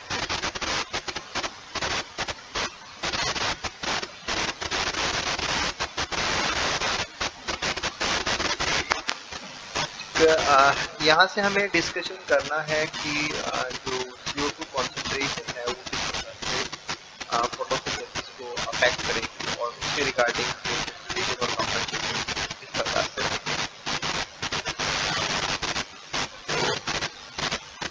देखिए बात ऐसी थी कि हमें चाहिए कि फोटोसिंथेसिस हो रहा है या नहीं हो रहा। ये डिपेंड करता है कि जो लाइट है वो है या नहीं। लाइट कैसे प्रभावित करती है वो चीज हम पहले डिस्कस कर चुके हैं। अब दूसरी चीज आती है कि जो CO2 है वो है या नहीं। तो CO2 को लेकर के भी जो रिस्पॉन्स है वो आएंगे, उनको हम यहाँ पे डिस्कस करने जा रहे हैं कि इंक्रीजिंग इंटरसेलुलर CO2 मतलब कि स्टोमेटा खुले और एक कांस्टेंट टाइम के लिए लेकिन 24 आवर्स में स्टोमेटा कितनी देर के लिए खुलते हैं। तो जिन पौधों में ज्यादा देर के लिए खुलते हैं उनमें CO2 ज्यादा अंदर आएगी और जिनमें कम समय के लिए खुलते हैं उनमें CO2 कम आएगी। तो जितने ज्यादा स्टोमेटा खुलेंगे उतनी ही ज्यादा इंटरसेलुलर जो CO2 कॉन्सेंट्रेशन है मीजोफिल में वो हमारी आएगी। तो इंटरसेलुलर CO2 कॉन्सेंट्रेशन का मतलब मीजोफिल की बात हो रही है। To the concentration at which each two processes balance each other defines the CO2 compensation point। देखिए रेस्पिरेशन तो हो ही रहा होता है, तो कार्बन लॉस तो हो ही रहा होता है और कार्बन ऐड होगा, फोटोसिंथेसिस होगा, तो स्टोमेटा खुलेंगे, अंदर इंटरसेलुलर स्पेसेस के अंदर मीजोफिल के अंदर CO2 पहुंचेगी, कॉन्सेंट्रेशन बढ़ेगी, तो तब फोटोसिंथेसिस होगा। हम लाइट को हम कांस्टेंट कर रहे हैं और अब हम CO2 की कॉन्सेंट्रेशन को 0 से राइज करने की बात कर रहे हैं। जब CO2 हम दे ही नहीं रहे, उसमें तो फोटोसिंथेसिस नहीं हो रही है, और जब हम स्टोमेटा खोलें CO2 अंदर से फोटोसिंथेसिस आएगा। तो एक ऐसा पॉइंट आ जाएगा जहाँ पे दोनों प्रोसेस कार्बन का एडिशन एंड डिलीशन दोनों एक दूसरे को बैलेंस करने लग जाएंगे, तो हम बोलेंगे CO2 कंपनसेशन पॉइंट। वहाँ हमने देखा था लाइट का कंपनसेशन पॉइंट। तो eight which the net efflux of CO2 का मतलब रेस्पिरेशनल लॉस है फ्रॉम द प्लांट इज 0। कि अब वो निकाल कुछ भी नहीं रहा है, क्योंकि जितनी CO2 निकलती है उतनी CO2 वो जोड़ भी देता है, तो इफ्लक्स उसका 0 हो गया। तो this concept is analogous to that the light compensation point discuss जो हमने किया। तो एक कंपनसेशन पॉइंट लाइट को लेकर के होता है और एक कंपनसेशन पॉइंट है वो CO2 कॉन्सेंट्रेशन को लेकर के होता है। तो CO2 कॉन्सेंट्रेशन वाले पॉइंट को हम CO2 कंपनसेशन पॉइंट बोलेंगे। The CO2 compensation point reflects the balance between photosynthesis and respiration as a function of CO2 concentration। कि आपने CO2 concentration बढ़ाई तो अब फोटोसिंथेसिस और रेस्पिरेशन की रेट बराबर होगी, तो उस समय पे ऐसा लगता है कि जैसे अब CO2 निकल ही नहीं रही, क्योंकि रेस्पिरेशन में निकलती है, तो रेस्पिरेशन में निकलने वाली फोटोसिंथेसिस में जुड़ने वाली दोनों बराबर होंगी, तो वहाँ पे CO2 का कंपनसेशन पॉइंट आ गया। And the light compensation point reflects that the balance as a function of photon flux।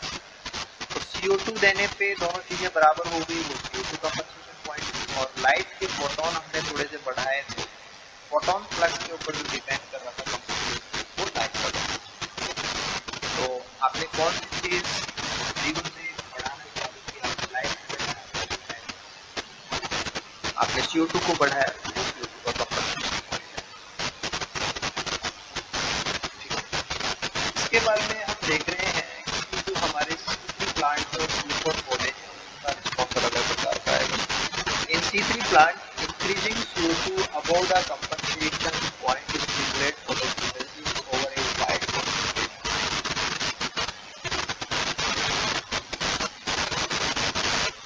At low to intermediate CO2 concentration, photosynthesis is limited by carboxylation capacity of this। At high CO2 concentration, photosynthesis is limited by the capacity of Calvin cycle of regeneration of the acceptor molecule RUPC, which depends on electron transport path। तो कुछ ऐसे समझे कि हमारे पास जो system है उस system में RUBP है और रूबिस्को एक एंजाइम है। आप कह रहे हैं कि CO2 नहीं है, उसमें पे रूबिस्को काम भी नहीं कर रहा है और RUBP का जो लेवल है वो एक मैक्सिमम लेवल है, वो मेंटेन है। RUBP जो बने हुए थे वो वहीं पे कांस्टेंट है, वो कंज्यूम तो हो ही नहीं रहे और जब RUBP कंज्यूम नहीं हो रहे, रूबिस्को काम नहीं कर रहा और CO2 नहीं है तो photosynthesis is zero. Photosynthesis is zero.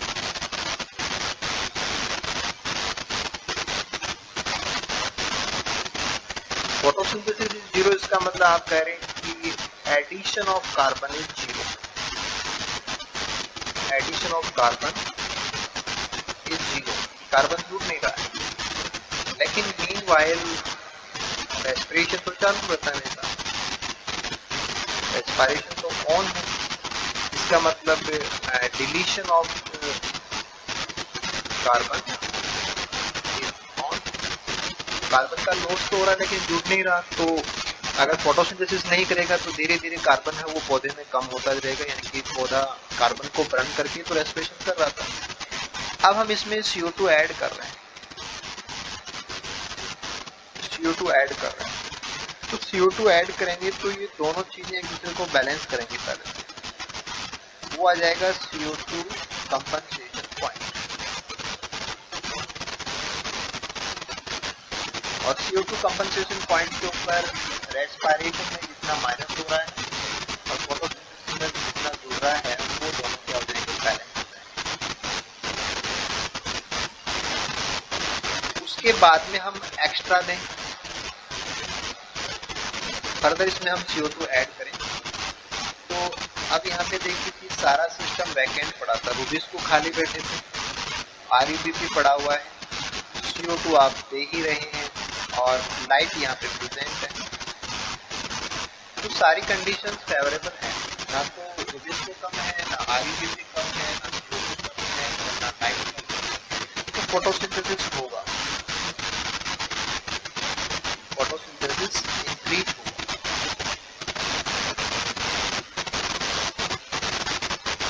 अब फोटोसिंथेसिस इंक्रीज होने का मतलब ये हुआ कि हमारे RUBP क्या हो जाएंगे, कंज्यूम हो जाएंगे। रूबिस्को तो एंजाइम है, एंजाइम तो कंज्यूम होते नहीं है, एंजाइम तो अनचेंज रहते हैं, वो प्रोटीन रिएक्शन को कैटलाइज करते हैं। तो RUBP एक सबस्ट्रेट है और एक सबस्ट्रेट CO2 है, एक सबस्ट्रेट कौन है, CO2। तो एक सबस्ट्रेट जो आपका RUBP था वो जब सारा खाली पड़ा था तो वो आराम से कंज्यूम हो रहा था और फोटोसिंथेसिस था वो बढ़ता ही जा रहा था और हमें लगा कि फोटोसिंथेसिस जो वो CO2 बढ़ाने पे पड़ गया।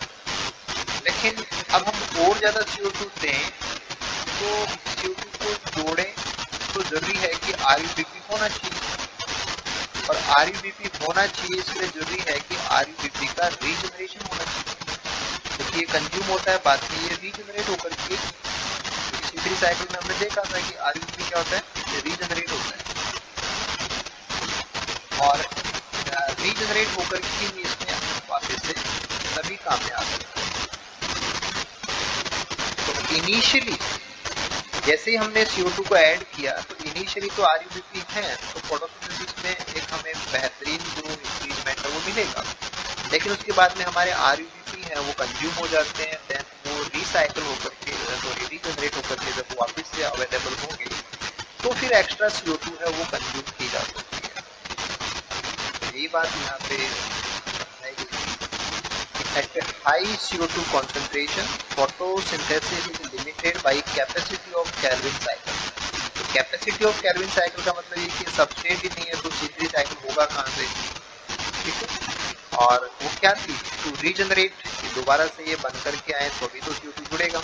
और the acceptor molecule RUBP which is depend on electron transport rate. जो रीजनरेशन है वो तभी होगा, रीजनरेशन डार्क रिएक्शन होने की, और डार्क रिएक्शन होने की इसका मतलब क्या था लाइट रिएक्शन होनी चाहिए। अगर लाइट रिएक्शन होगी तभी डार्क रिएक्शन होगी। तो बाय रेगुलेटिंग इंस्ट्रूमेंटल कंडक्टेंस, इंस्ट्रूमेंटा से कितनी CO2 अंदर आ रही है, most leaves appears to regulate their जो इंटरनल कॉन्सेंट्रेशन है partial pressure of CO2 such that the intermediate between the limitation imposed by carboxylation capacity and the capacity of regenerate RUBS। तो ऐसा भी नहीं कि आप ज़्यादा CO2 अंदर ले लें, ज़्यादा CO2 एक्स्ट्रा CO2 अंदर ले लें तो वो जोड़ी नहीं जाएगी, क्यों नहीं जोड़ी जाएगी? क्योंकि जब तक RUBS रिजनरेट होकर के नहीं आएगा तब तक आप एक्स्ट्रा CO2 को जोड़ भी नहीं सकते। तो प्लांट अपने इंस्ट्रूमेंटल कंडक्टेंस को कंट्रोल कर रहे हैं। इंस्ट्रूमेंटा कितना कंट्रोल कर रहा है कि इंस्ट्रूमेंटा कितना खोला जाए, रेगुलेट इंस्ट्रूमेंटल कंडक्टेंस। तो ज़्यादा CO2 के लिए ज़्यादा इंस्ट्रूमेंटा खोलने का मतलब ये भी है कि एक्स्ट्रा वाटर लॉस भी होगा। तो इंस्ट्रूमेंटा खुलेगा तो पानी का भी लॉस होगा, तो एक्स्ट्रा वाटर लॉस भी होगा। तो उतनी ही CO2 अंदर ली जाए या CO2 को कितनी अंदर लेनी है उसके लिए कितना पानी लॉस होगा, तो उतना ही पानी लॉस किया जाए, उतनी ही CO2 अंदर ली जाए कि जितनी रेट से RUBP है वो दोबारा से उपलब्ध हो पा रहा है। तो इसलिए पौधे क्या करेंगे कि RUBP का जो रीजनरेशन है उस पर डिपेंड करने लग जाएगा। RUBP का जो रीजनरेशन है वो कंट्रोल करने लग जाएगा कि RUBP अगर रीजनरेट होकर के आ रहा है तो उसमें ही आप CO2 को ऐड कर सकते हैं। तो पौधा उतना ही अपना इंस्ट्रूमेंटा है उसको ओपन करता है, उसके कंडक्टेंस को कंट्रोल करता है।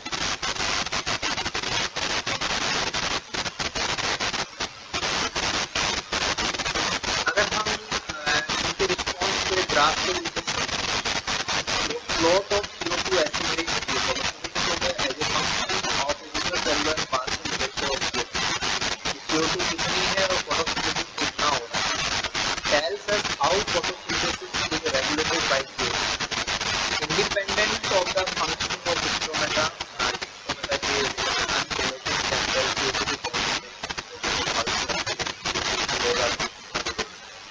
inspection of such a plot for C3 and C4 plants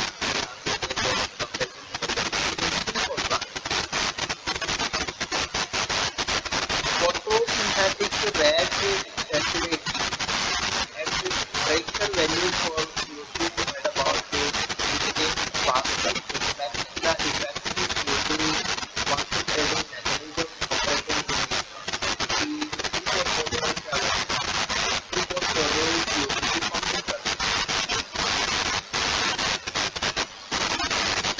CO2 की पंपिंग करने इसका मतलब ये है कि वो मीडोफिल्स में उठा करके CO2 को बंडल फीड करके बार बार डालते हैं और जिसको केवल अपना कार्बोक्सिलेशन ही कर पाता है। तो जो C4 प्लांट्स हैं वो जो ज़्यादा CO2 है उसको अपनी बंडल फीड में पंप करा के रूबिस्को से ज़्यादा काम करा सकते हैं, ठीक है। जबकि दूसरी साइड में हम देखें कि हमारे जो C3 प्लांट्स हैं, इंक्रीजिंग प्रेशर जो है कार्बन डाइऑक्साइड का level continue to stimulate photosynthesis over a much broader range. जो फोटोसिंथेसिस होगा या नहीं होगा ये तो इस पे डिपेंड करता है कि रूबिस्को काम कर रहा है कि नहीं कर रहा। और अगर आपने रूबिस्को को सेचुरेट कर दिया, आपने बाहर CO2 का जो भी कॉन्सेंट्रेशन था, जो भी प्रेशर था, आपने सेम प्रेशर रखा और आपने उसको एक्स्ट्रा प्रेशर क्रिएट कर दिया C4 के लिए, क्योंकि C4 पौधे पंपिंग करेंगे तो एक्स्ट्रा CO2 है वो रूबिस्को के सामने जाएगी और C3 में पंपिंग होती नहीं है। तो C3 में तो जो प्रेशर है CO2 का जो इंटरनल प्रेशर है वो ज़्यादा नहीं होगा, जबकि C4 में रूबिस्को जहाँ काम कर रहा है वहाँ पे ज़्यादा होगा। तो जो रूबिस्को है वो जल्दी ही रूबिस्को एक एंजाइम है और एंजाइम की कॉन्सेंट्रेशन ऐसा तो नहीं कि एंजाइम कोई इन्फिनाइट है वहाँ पे। तो रूबिस्को जितने भी थे वो सारे अपने मैक्सिमम वेलोसिटी पे Vmax पे काम कर रहे हैं, तो रूबिस्को सेचुरेट हो गए। तो अब और ज़्यादा हम CO2 दें तो वहाँ पे ज़्यादा इंक्रीजमेंट नहीं आएगा। लेकिन अगर C3 पौधों की बात करें तो C3 पौधों के अंदर अगर हम पार्शियल प्रेशर कार्बन डाइऑक्साइड का बढ़ाते जाएंगे तो रूबिस्को उतना सेचुरेट नहीं होता है जितना C4 में होता है। और आप ऐसे भी समझ सकते हैं कि जो C4 पौधे हैं वो पंपिंग के कारण से रूबिस्को को जल्दी ही सैचुरेट कर देते हैं, इसलिए और ज्यादा CO2 देकर के हम रूबिस्को से और ज्यादा काम नहीं करा सकते, जबकि C3 में ऐसा नहीं होता है। तो ज्यादा CO2 देने का फायदा C3 को आएगा या C4 को आएगा?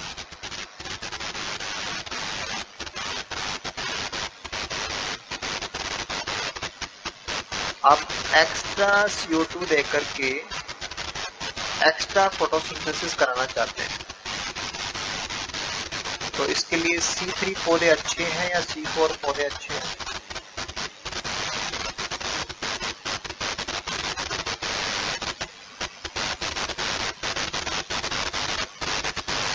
आसाही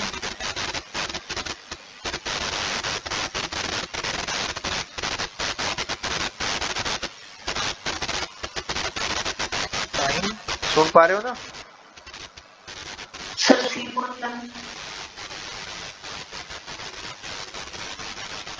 हम ही चाह रहे हैं कि हम एक्स्ट्रा CO2 दे देंगे, हमें तो एक्स्ट्रा फोटोसिंथेसिस करके दे दो, ठीक है? हमें एक्स्ट्रा फोटोसिंथेसिस चाहिए, तो हम C3 लें या C4 लें, ऐसा कहना चाह रहे हैं। प्रीतम क्यों क्यों? देखो, फोटोसिंथेसिस एक्स्ट्रा तब होगा जब रूबिस्को ज्यादा काम करे, यानी कि रूबिस्को सैचुरेट ना हो। रूबिस्को सैचुरेट नहीं हो, और रूबिस्को सैचुरेट कब नहीं होगा? जब रूबिस्को के सामने ज्यादा CO2 ना पहुंचे। तो अगर आपने C4 पौधे लिए तो C4 पौधे तो क्या करते हैं, थोड़ी सी भी CO2 होती है उसको उठा करके रूबिस्को के सामने डाल देते हैं, तो रूबिस्को जल्दी सैचुरेट हो जाएगा। तो और ज्यादा CO2 देंगे तो और ज्यादा रूबिस्को के सामने CO2 चली जाएगी। तो अब ऐसा थोड़ी कि रूबिस्को को इनफाइनाइट नंबर में, आप दोनों पौधों में कौन सा नंबर मान लें रूबिस्को का? तो C3 वाले रूबिस्को हैं वो तो अभी CO2 मांग रहे हैं, और C4 वाले रूबिस्को है वो कह रहे हैं कि बस करो अब CO2 बहुत होगी।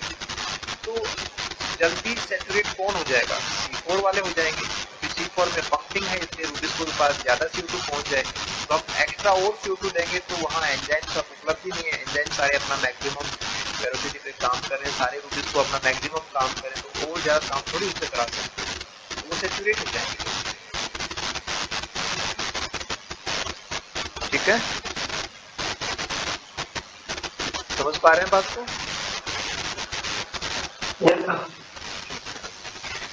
तो ये जो मैटर रहा ना कि ये CO2 को लेकर के C3 C4 का कंपैरिजन है, बाकी बातें हमारी रही थी, लाइट को लेकर के रहा था, इसको एक बार आप रिवाइज करेंगे।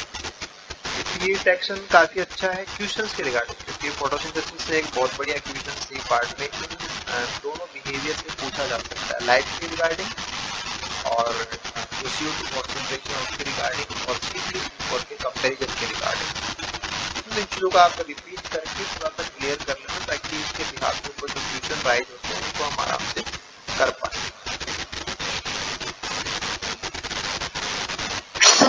हाँ बोलिए। यील्ड तो ज्यादा होती है, वो कब होती है ज्यादा? जब आप एक नॉर्मल एटमॉस्फेरिक कॉन्सेंट्रेशन लेते हैं CO2, एक्स्ट्रा वाली बात नहीं थी वहां। ये नॉर्मल एटमॉस्फेयर में जितनी कॉन्सेंट्रेशन है उसमें से देखेंगे C3 तो वो तो रूबिस्को के सामने कम भेज पाते हैं, C4 वो ज्यादा भेज पाते हैं, तो इसलिए C4 ज्यादा फोटोसिंथेसिस करते हैं। लेकिन ये जिसका हम ज्यादा करने का मतलब ये थोड़ी कि आप उससे कितना भी ज्यादा करा लो वो कर देगा, तो उसमें वर्कर है वो तो सारे ब्लॉक हो गए ना, सारे सैचुरेट हो गए, तो थक जाएंगे जल्दी। ऐसा समझ सकते हो कि वहाँ पे वर्कर उपलब्ध ही नहीं, खाली खाली खाली है ही नहीं कोई, तो काम कौन करेगा? C3 वाले पे खाली रहते हैं, क्योंकि वहाँ पे C3 वालों के सामने पहुंचती कम है CO2, तो वो थोड़े से खाली बैठे हैं।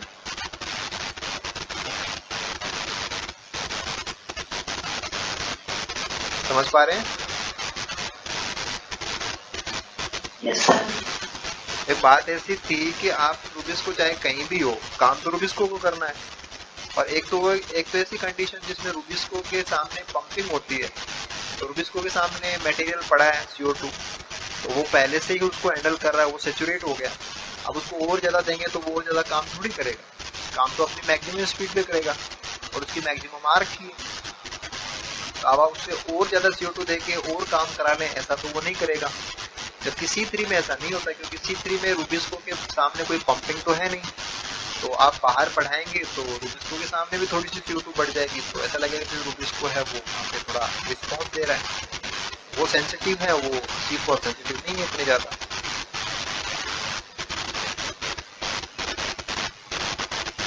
ठीक है ना। एक्चुअल में असली जो लेवल है वो यही होता है कि आप पहले सब कुछ पढ़ चुके होते हैं, उसके बाद में उसके ऊपर बेस्ट जो बातें आती हैं, जो ट्यूशन की डिजाइनिंग आती है, ट्यूशन की लैंग्वेज आती है, आपसे कोई कंडीशन देकर के पूछा जाता है, उस समय पे आप क्या अप्लाई करते हो और क्या मिस करते हो, वहीं से आपका प्लस एंड माइनस वो क्लियर। ठीक है, तो आप इन दोनों चीजों को रिपीट करेंगे, फिर हम कल इनके ऊपर फर्दर बातें करेंगे। ठीक है, ओके देन।